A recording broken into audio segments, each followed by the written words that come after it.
Pepsiman. From commercials, to merchandise, to even his own game. You must be familiar with him. But where did he come from? What's he got up to? And where is he now? Well, patience is a virtue, so allow me to get started. So it's the 90s, an era I was not alive during. It's okay, I'm pretty sure it's just brand logos, VHS commercials with oversaturated colors, and great music.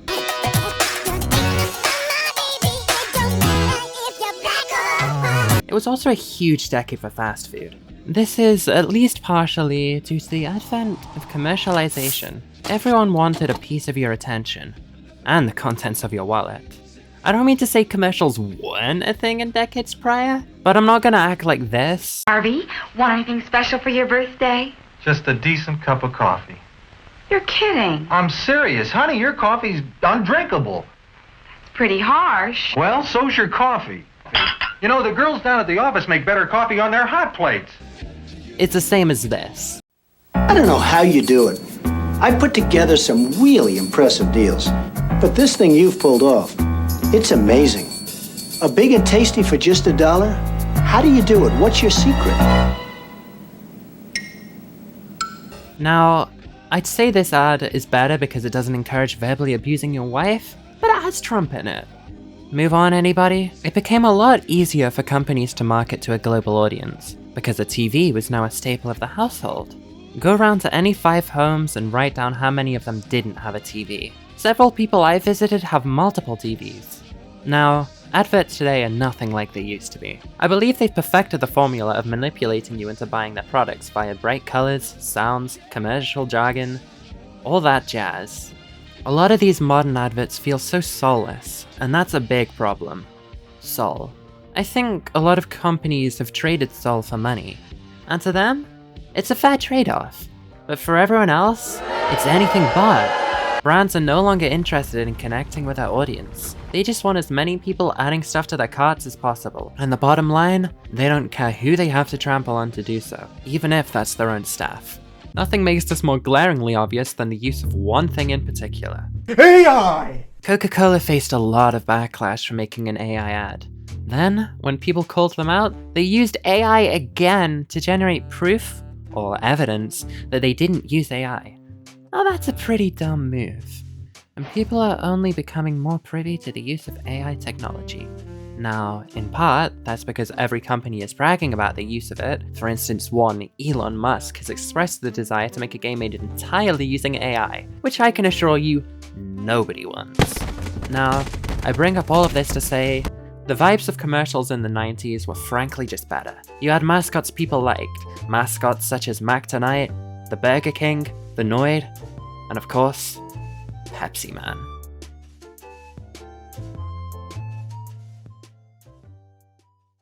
So, we're back in the 90s. Not literally, that's just the time period in question. So, it's the 90s in Japan. The Japanese branch of Pepsi seems to be far better than what we have in the West. Better flavor variety. Yeah, quite carbonated. Better can design, and most importantly, better commercials. We would see this when Pepsi's Japanese marketing team created Pepsiman in the mid-90s. He was designed by Takuya Onuki and was introduced through a series of commercials, 13 in total. The commercials followed a simple formula. There would be a shortage of Pepsi or lack of anything to drink altogether. So, a shiny soft drink mascot would make Pepsi appear out of thin air, quenching the thirst of those in need. Then, right on cue, he stumbles into something and injures himself. Then the can shown at the end would resemble whatever injury Pepsiman sustained. If you'd like to see all of these commercials, I'll link a video in the description. In one of them, it shows girls in bikinis on the beach, because nothing says buy our product more than exposed cleavage. This one has my favorite design. There was also Pepsi Woman to advertise Pepsi Twist. It's just Pepsiman but with boobs and a yellow balaclava. Apparently the dance is sexy. Don't get me wrong, I definitely see the vision, but I'm not sure if this video needs to exist. However, I would definitely hit if she let me. These videos are definitely peak cinema, and I mentioned before how big commercials were at this time. But there was another way of selling your product. It wasn't putting a video out on TV channels, it wasn't billboards, no. It was a secret third option. Video games. Released on March 4th, 1999, the same year as The Phantom Menace, Pepsiman for PlayStation is a game developed and published by Kid. Capitalism is not immune to forced child labor. In fact, it needs it to survive. It's definitely a really weird game. See, because it's that era, everything is getting a game. Skittles, M&M's, Burger King, The Simpsons, hell, Domino's made a Noid game. So you know Pepsi had to get in on the action. And they did, with this. Ah, what a handsome chrome dome. Drink? Don't mind if I do. As long as I'm not paying for it, am I right? Don't want to fund genocide. Or you could get Gaza Cola, it never specified what to drink. Anyways, let's insert the disc. Mike Butters, what are you doing here? Hey, let's start the game! I'm trying, but you're in the way! Okay, I can finally start this thing. Oh, for fuck's sake! Okay, I can finally play this piece of shit. Now, this game is pretty infamous. What can I say about it that hasn't been said before? Oh, here's a nuanced take. How about it fucking sucks? Okay, maybe I'm just anal at endless runners, or maybe it has something to do with the fact that I played on keyboard. Tip, by the way, for playing PS1 games with mouse and keyboard.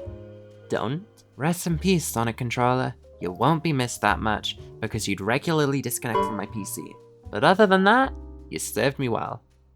When I first heard about this game, I thought it would be a niche forgotten gem. However, that couldn't be further from the truth. I definitely will not forget this game, and it's not for the right reasons. The game is an on-rails endless runner. That's funny, most of the shit that happens in this game is off the rails. Nobody laughed, did they? If you don't know what that is, it's basically Sonic the Hedgehog. If it sucked. Put plainly, Sonic is actually fun. Usually. This game is very much not, and it wants you to know that. What's that multi-billion-dollar corporation? You can't make a good game? That's just too bad. The game is very basic in terms of its controls. You can jump, move left, move right, slide, and dash. That's really not a whole lot of variation now, is it? The movement controls aren't very superb. The game resembles the average 2020s indie game. I'm looking at you, Ultra Kill. However, what Ultra Kill has over Pepsiman is that Ultra Kill doesn't fucking suck! The game features several varied environments, all your favorite locations such as Council Estate, Suburban City, America according to Clint Eastwood, and San Francisco. This one was stolen by Sonic Adventure 2, but not really. Killer Croc's Hideout, Amazon Warehouse, and my personal favorite, Pepsi City. Much is to be said about the aesthetics of that era. I definitely fuck with it, but there were games coming out at that time that looked better. Sonic Adventure came out a year before and looks way better. At a time where you're striving to make games look good, this isn't it. Graphically, this game is aged poorly. Really poorly. Doom looks better and it came out 6 years prior. Not to say PS1 graphics aren't a neat aesthetic, take a look at any indie game currently on Steam. You can just tell the game isn't a recent entry on the PlayStation's library. If it was, at least they'd have games. That being said, it doesn't look bad, it is a good style. The same can't be said about the gameplay. Speaking of which, yikes. No, really, yikes. This game fucking sucks. In my opinion. Bro, what do I do there? Bro, what? What the hell? Fuck you! I hate Pepsi, man. I hate this game. I fucking ducked under that. What the fuck are you on about? Fuck you. Oh my god. Fuck you. For fuck's sake. Fuck you. Fuck you. Fuck you. This sucks. Who's responsible for that so I can go to the house and... Yeah, that's not it. Whoa, okay, that's pretty harsh critique. Maybe I'm just bad at the game. Sure, I might be. I mean, the game was made for controllers, on a console, and I played this on my PC with a keyboard and mouse. but I still think it's pretty crappy level design. So much shit you can hit. A plethora of things that can fall on you. And I swear, there are some obstacles that are almost mandatory to hit. Those buffaloes, you either hit those or trip on tumbleweeds. So much shit is in front of you just waiting to be hit. Now, some of it can be dashed through with the dash button. Let me check what that's bound to. Alright, let's go to the controls. Huh. Well, what do you know? It's only got the jump and slide buttons. Let's configure this to something. Forward and slide? Works, I guess. Now I can dodge that goddamn train. Gotta make this jump! Oh, I'm sorry, Mr. Construction Man, do you have a problem? Maybe it wouldn't be on brand, but this game would improve significantly if Pepsi Man had a gun. Platformers and guns mix really well. Look at this 2005 classic. For as much shit as this game gets, at least you can just shoot all your problems away. Here you have to duck and weave through the whole place, with each level getting progressively more difficult as it continues. What is this, the fitness gram pacer test? Yeah, testing my fucking patience! Like, what do you mean I have to dash to avoid this train? But I can't dash at all in this level until I get to the part with the motorbikes. And like, you have to dodge all these bikes and makes a sound so you know to look out for them, but then this car doesn't, so it just sends you flying? Hello? Oh, and get this. Get this! Notice how I'm literally rolling on the plank? Yeah? Clearly I'm missing something. Let's try that again, shall we? What the fuck? Oh wait, I made it? I'm goated? Never fucking mind! This is fucking bullshit. Pun not intended, by the way. Or maybe it is, just... This shit pisses me off. I'm gonna go get a non-brand specific cola.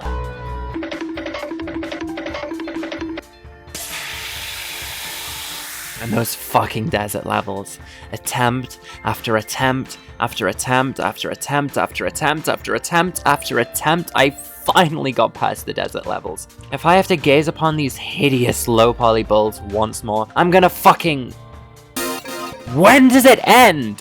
When ends this torment? How long must I be chained within this realm of gnashing teeth and blood-curdling screams before the appointed judge permits me to exit the inferno, its walls infused with a stench of rotten sulfur, allowing my misery to finally cease and light be witnessed once more? I simply loaded the wrong save file. An easy mistake to make. Shall we continue? I continued making my way through the game, and a deep loathing grew within me.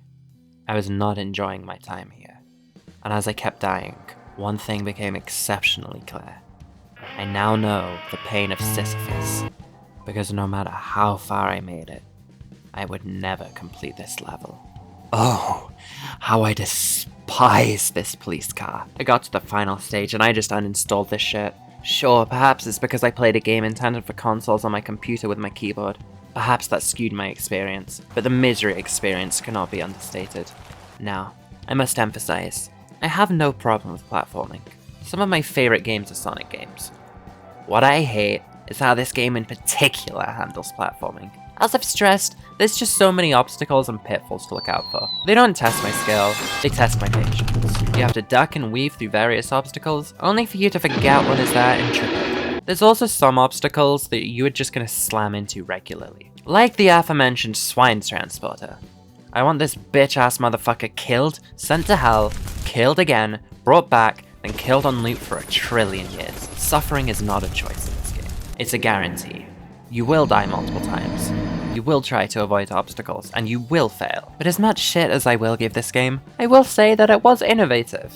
And that it was the first video game where the boss fights are against your sanity. I would not wish for even the worst of souls to touch this game. Believing in God is required to beat it, and I abandoned mine. Okay, that actually made me imagine Judge Holden playing Pepsi Man, which is so fucking funny because why would he do that with his time? God, I simultaneously could go on about how much I hate the platforming in this game and have run out of things to say about it. This brings me to the boss fights, if you can call them that. Each stage concludes with a section that is you being chased by something. The first one is a Pepsi can, the second is a red truck, the third is a pile of wood, and the fourth is another Pepsi can. This one produces smaller cans, the Pepsis are giving birth! I'm morbidly curious how that would actually look. You know what? It's a good thing I couldn't find out of that. I was morbidly curious. But yeah. Where were we? Right. The boss fights. There's like no substance to them, really. You just dodge enough obstacles until you reach the end. That's literally all there is to it. One of them is based on this particular ad, so there's that. The least interesting is definitely the pile of planks. Like, It would have made way more sense if it was a bull or a tumbleweed, not a fucking pile of plants. What? As a friend of mine eloquently put it, the game uses an innovative boss system, where instead of the game, you have to fight your will to carry on. I could not agree more. I'd get really close to the end, then I'd die. You simply don't get enough time to react. You have no way of attacking either. Which, sure, is permissible because it's not meant to be a fight more than it is an endurance test. But something to make this easier would be nice given that. Some additional information of note is that there are additional skins. Beating the game unlocks Classic Pepsiman. There's an Expert mode that unlocks Stealth Pepsiman, and last but not least, you can unlock Wireframe Pepsiman by collecting all 100 Pepsi cans on every stage. Not that I would recommend trying this. And that's all I have to say about the game. It's mind-numbingly repetitive, it's stupidly challenging and not very forgiving. It's really not well made. Despite that, it's got cool environments and looks nice overall. But if you were to remake the game, you'd need to do a lot of work making it. Otherwise, there's no real point. In conclusion, Pepsiman is an interesting soda mascot. Oi! Huh? What? I'm trying to wrap things up here. お前何か忘れているぞ。 No, I covered everything. 全部じゃない。 What's this? Pepsiman for Arcade. I thought I was done here, but of course not. There's more. Pepsiman is a Japanese arcade game released in 1997. It's a pixel art rock paper scissors game with surprising charm. And much superior music, in my opinion of course. I like this music style much more. As far as gameplay, what can I say? It's just rock, paper, scissors. Pepsiman runs on a roulette table as the numbers spin, and the number landed on defines how many times you defeat Pepsiman in a game of rock, paper, scissors. I'm curious as to how playing the game would feel, but it's not something I'd go out of my way to play. But if I did, it would be much more worth it than the other Pepsiman game. Pepsiman didn't just stick to his own games, however. He actually made an appearance in Fighting Vipers. Speaking of which, I briefly touch on that game in my video on Honey the Cat, which you should definitely check out. This is actually his first video game appearance, by the way. To unlock him, you must die on any stage by not touching your controller at all. This summons a new challenger. The game takes you straight back to the loading screen, new music playing in the background. You are thus meant to fight a new foe, this being Pepsiman, and upon doing so, you get to unlock him. 俺何か言えばいいか。俺、マジすげえなスキルがあるぜ。 Yeah man, sure, whatever. He has a standard moveset of kicks and punches, nothing that special. I am champion. Yeah. In the Japanese release of the game, there was heavy Pepsi marketing. Not sure why this didn't carry over to other countries. Maybe the West simply couldn't comprehend product placement in every facet of their life. There's also a Pepsi Convoy Transformers toy.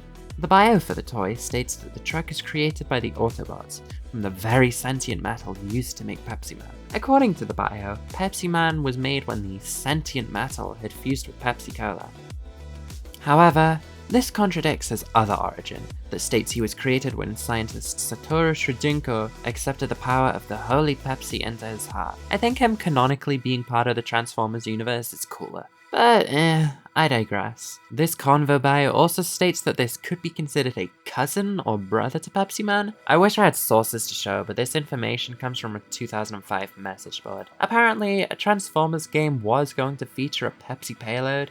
The files went unused. You can watch a video about it here. Not strictly tied to Pepsiman per se, but I thought I'd mention it. Barricade24 showcases a lot of Transformers mods on their channel, so if it's something that interests you, go check them out. Speaking of Transformers, I hope you like merchandise, cause there's a lot of it. This is not a paid endorsement, nor do I want it to be treated as such. Starting off with something unofficial, we have a Pepsiman Lego figure, titled Soda Man, presumably to try and Snake by the copyright laws. check out this pad-printed minifigure by Panda Brick Customs and designed by Cool Customs on Instagram. I know it's not an official piece of merch, but it's Lego, come on, it's awesome. I love Lego and I love Pepsiman. Now for official merchandise. Pepsiman action figures. May I interest you in Pepsiman bottle caps?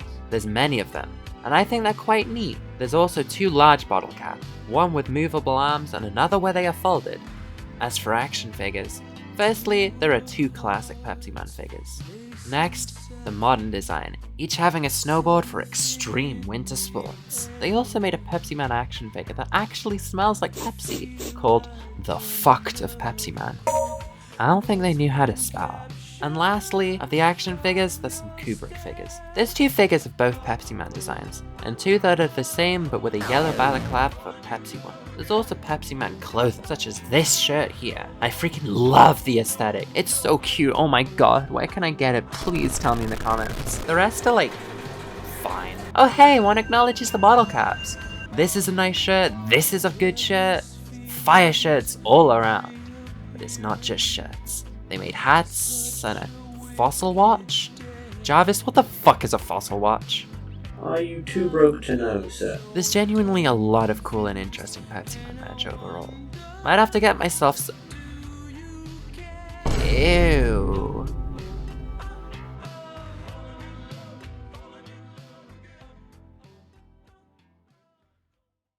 If all this has you questioning where Pepsiman went, don't worry. Same here. But I think I have an answer. Something you have to understand about Pepsiman is that his designer Takuya Onuki oversaw every aspect of the character. He conceptualized, wrote, and directed all the Pepsiman commercials. He also came up with the merch, the designs, he oversaw the game, the t-shirts, the bottle caps, even the fucked of Pepsiman action figure. However, there were conflicts with PepsiCo and Onuki-san, and ultimately, they failed to see eye to eye. And thus, Onuki-san distanced himself from the company, taking Pepsiman with him. It was part of the contract that he oversaw everything related to Pepsiman, and with his departure, PepsiCo could no longer use Pepsiman, which is quite sad, but you have to respect Onuki-san's integrity. I definitely do. And with that, that's everything I've got to say about this cult classic mascot, a legendary icon that despite only existing in Japan, has had a huge cultural impact. I'd like to give credit to everyone who helped make this video, along with the various resources that aided me in my research. So without further ado, thanks to Parasol for voicing Pepsiman, as well as translating the lines into Japanese for me, Angel Cake for voicing Jarvis, Pepsiman Collectors for providing information on merchandise, Fandom for miscellaneous information regarding the character, Loser Broadside on TFW for providing information regarding the Pepsi convo, an angry video game nerd, Devnal, Roy McCoy, and Chupo for their insightful videos about this character. This video wouldn't be what it is without all of the individuals who helped out.